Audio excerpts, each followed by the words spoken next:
Alright, what's up guys? My name is Zach and this is my garage. Now, I hope you guys are enjoying the daily review uploads from Thanksgiving to New Year's. I have been putting in a ton of work to get those videos out for you guys. I'm excited what I still have down the pipeline to show you guys. However, I thought I'd take a second and come out into the garage.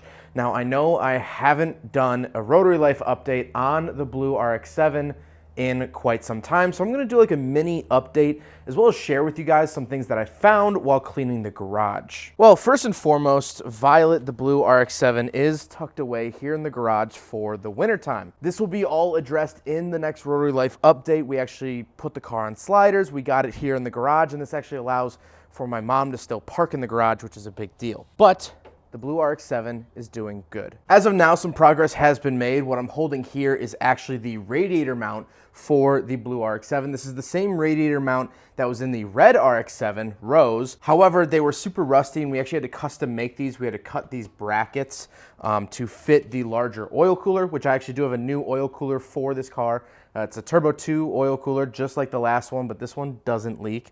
So I'm super excited about that. And this should be the last custom piece that we need for this car. So we should be able to toss in the radiator and oil cooler pretty soon here. And then the fuel pump, and then it should be able to start. We still need to figure out exhaust, and the rear diff is probably gonna have to come out because it's drums. And when pushing in the garage, I'm pretty sure that they're seized.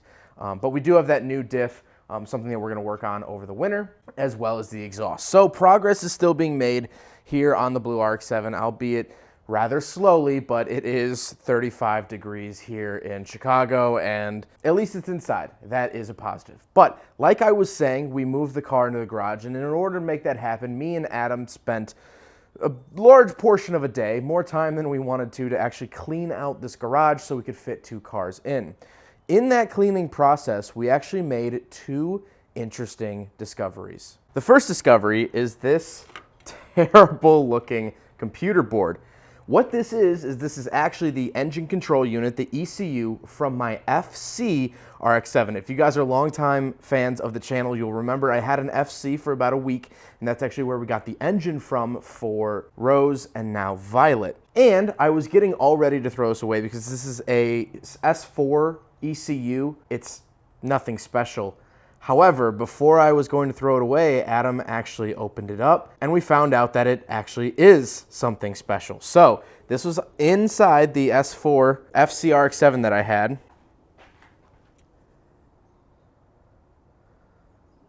This was a chipped ECU. It says Digital Tuning Incorporated Rx-7, and then it was Sharpied in, or some sort of marker, S4T2.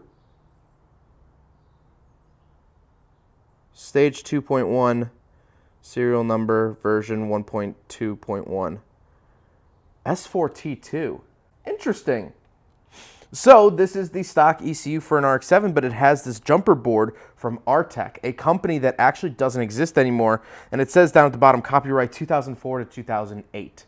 So this car actually had a tune on it, an ECU tune, which probably was the reason why the car did not run properly on the stock 413B. And I'm wondering if that S4T2 means Turbo 2. Maybe this was a Turbo 2 ECU.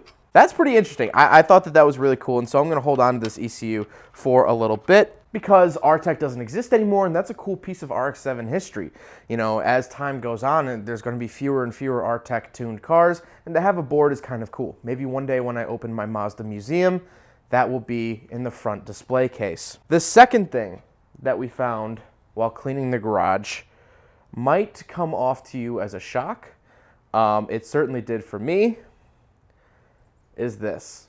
This is a piece of Bondo from the red RX-7. So a lot of people gave me grief. They were like, why did you scrap the red RX-7?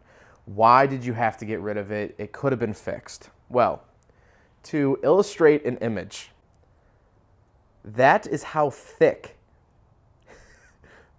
the Bondo was that was used to hold my car together. Unbeknownst to me, for the 4 years that I owned it, this is what was keeping my car together. Look at how thick that is. Let me see if I can get something to compare it to. So, this is a standard American quarter. Look at how thick that Bondo is. That that is severely, very, very unsafe to drive on. This is what was holding my car together.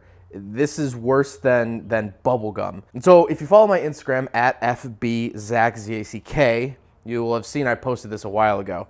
But when people always ask me, oh, the shell could have been saved. Maybe if I had a pro welder at my disposal and thousands of dollars to put into it to make it safe again, but this is Midwestern rot right here. The red car spent its whole life in the Midwest, and this is what it had to show for it. So obviously I'm keeping this as well. Again, maybe a centerpiece for the museum. Well, that's just about what I have for you guys today. Just a quick little garage update. I'm actually gonna go out and film with my hatchback, my Mazda 3 hatchback. I've actually owned it for 10,000 miles so far, which is very, very exciting. I hope you guys are enjoying the reviews. A quick little Mazda memorabilia update. If you're here in the States, the Cosmo has been coming out. I picked up one of these, and then more importantly, the FC is out here in America. So if you have a local Walmart, Target, Meijer, pretty much anywhere they sell Hot Wheels, I'd highly recommend trying to find these. I think I've so far found 3 or 4 of them on shelves. They're a little tricky to find, and there's also a Firebird that's out right now that looks nearly identical. I'm pretty sure it's the same paint color and obviously the same sort of shape, so watch out for that. But finding these FCs has been really, really fun in stores. I hope you guys enjoyed the video. That's my sort of update on Violet, the RX-7. Progress is still happening, but very, very slow. And when I make Rotary Life episodes, I want it to be this entire sort of episode. I want you to be able to see it and sit down and enjoy it as a piece of entertainment as well as a build progress. When Rotary Life started, I would do like 2-minute updates. And that really just isn't as satisfying. I like showing off a product, showing off a video and getting this whole sort of entertainment experience. So that's why there hasn't been a Rotary Life update. I have about 6 minutes of one put together, but I don't want to put out a 6-minute video. I want to put out a 10-minute video.